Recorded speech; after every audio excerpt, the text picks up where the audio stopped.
the Justice Commodification Report. 1. Prison bonds and private prison profits tied to incarceration rates. Evidence. Private prison companies, such as CoreCivic and GEO Group, issue corporate bonds tied to their operations.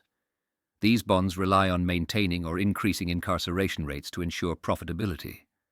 Annual reports from these companies explicitly state that higher occupancy increases revenue, which secures their bonds. Key document. CoreCivic's 2022 annual report outlines the correlation between inmate population and profitability. Specifically, it highlights the financial risks of decreasing inmate numbers, as it directly affects their ability to repay corporate bondholders. Example. Our revenue depends on the number of individuals incarcerated in our facilities. A decrease in occupancy rates could adversely affect our financial performance and our ability to meet obligations to bondholders. 2. Municipal bonds tied to court-imposed fines and fees. Evidence. Municipalities securitize fines, court fees, and other court-imposed obligations into municipal bonds. These bonds are sold to investors, with the revenue generated by fines and fees used to repay bondholders. Court systems are financially incentivized to impose heavier penalties to ensure municipalities meet revenue targets. Key document. Chicago. Municipal Financial Report, 2021, lists court revenue from fines and fees as projected income for servicing debt via municipal bonds. The document indicates a direct connection between judicial penalties and bond repayment. Example. The city expects $40 million in fines and fees from traffic violations and court-ordered penalties to contribute to bond repayment obligations for the fiscal year. 3. Structured legal obligations, SLOs. Evidence. Structured legal obligations, SLOs, are financial instruments created by bundling legal obligations such as child support arrears, tax liens, and civil judgments into portfolios. These portfolios are then traded in private markets, much like mortgage-backed securities. Key document. Morgan Stanley SLO Investment Prospectus, 2020. Details the structure of portfolios built from legal judgments, including child support payments and tax liens. Investors are promised returns based on the interest, fees, and penalties attached to these obligations. Example. Investors can expect a 5 to 7% return on SLO portfolios, with legal judgments from state courts bundled as the underlying assets. Risk profiles include default on obligations and potential legal challenges. 4. International trade of legal judgments via investment portfolios. Evidence. Foreign investment firms and international banks actively participate in the trade of U.S. legal obligations, such as court fines and civil penalties. These legal judgments are packaged into securities and sold as part of global portfolios. Key document, Goldman Sachs Global Securities Overview, 2021. Includes U.S. legal obligations such as court-imposed fines in investment portfolios traded across international markets. The document describes these obligations as secured revenue streams, with low default risk due to government enforcement. Example. Legal fines and civil penalties, packaged as asset-backed securities, offer stable returns and low volatility. These instruments are traded globally and guaranteed by U.S. court systems, providing investors with a secure revenue stream. 5. Credit rating agencies. Tied to court revenue performance. Evidence. Moody's, S&P Global, and other credit rating agencies evaluate state and municipal credit ratings based on the revenue generated by courts through fines, fees, and penalties. A court system that fails to meet revenue targets can lead to a downgraded credit rating, increasing borrowing costs for municipalities. Key document. Moody's Public Sector Credit Rating Report, 2021, explicitly ties state credit ratings to court system performance, citing fine revenue as a crucial factor in maintaining credit stability. Example. Municipal credit ratings are partially dependent on judicial revenue streams, including court-imposed fines. A failure to meet projected revenue targets could result in a ratings downgrade, affecting future borrowing. 6. Contracts guaranteeing minimum court revenue. Evidence. Certain states have entered into contracts with private contractors and financial institutions that guarantee minimum revenue from court-imposed fines and fees. These contracts ensure a steady stream of court-generated income, creating a direct financial incentive to impose penalties.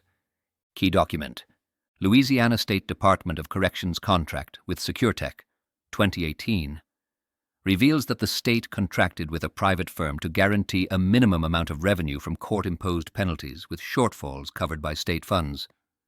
Example: under this agreement, the state of Louisiana guarantees $10 million annually in revenue from court-imposed fines. If court collections fall short, the state will cover the difference, ensuring payment to bondholders. 7. Birth certificates as financial instruments. Evidence.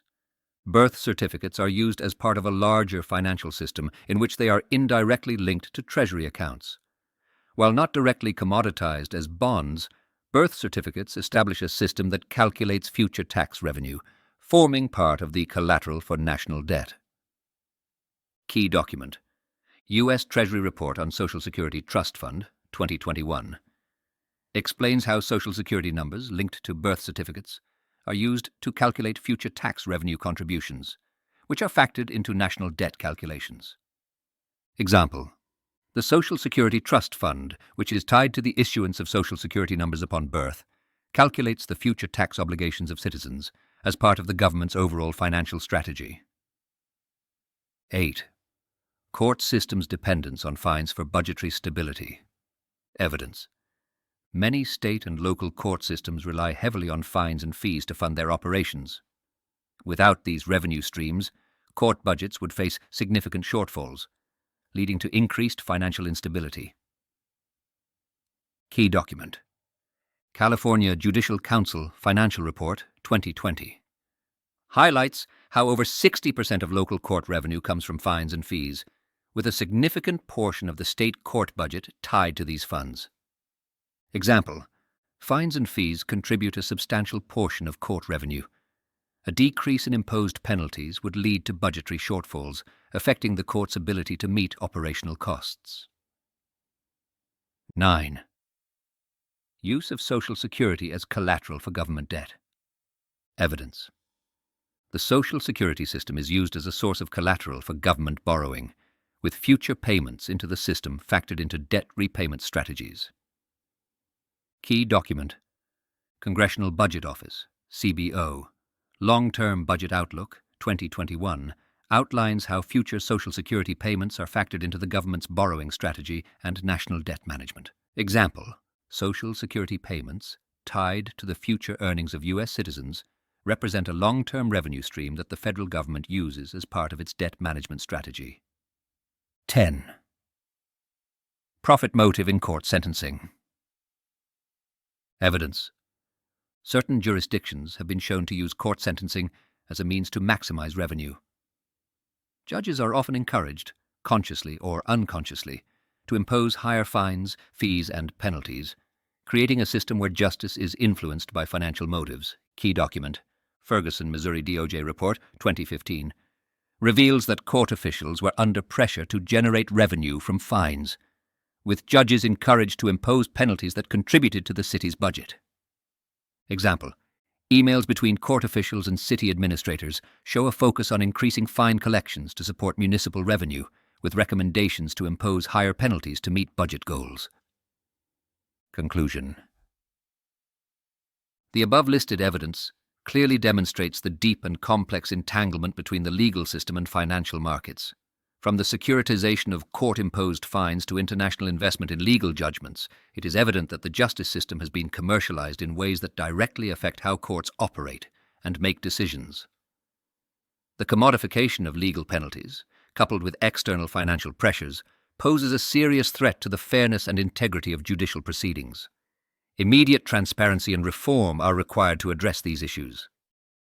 0, 1, 1, 2, 3, 5, 8, 13, 21, 34, 55 and beyond. Growth emerges from silence, from nothingness. 0, a single step of breath, one echo of itself. 1, from this reflection, duality arises. 2, tension, creativity and motion. 3, spiral of life expanding. 5, harmony in complexity. 8, an ascent to the unknown. 13, higher truths unfolding. 21, limitless possibility. 34, unseen forces align. 55, the cloud that can be told is not the eternal.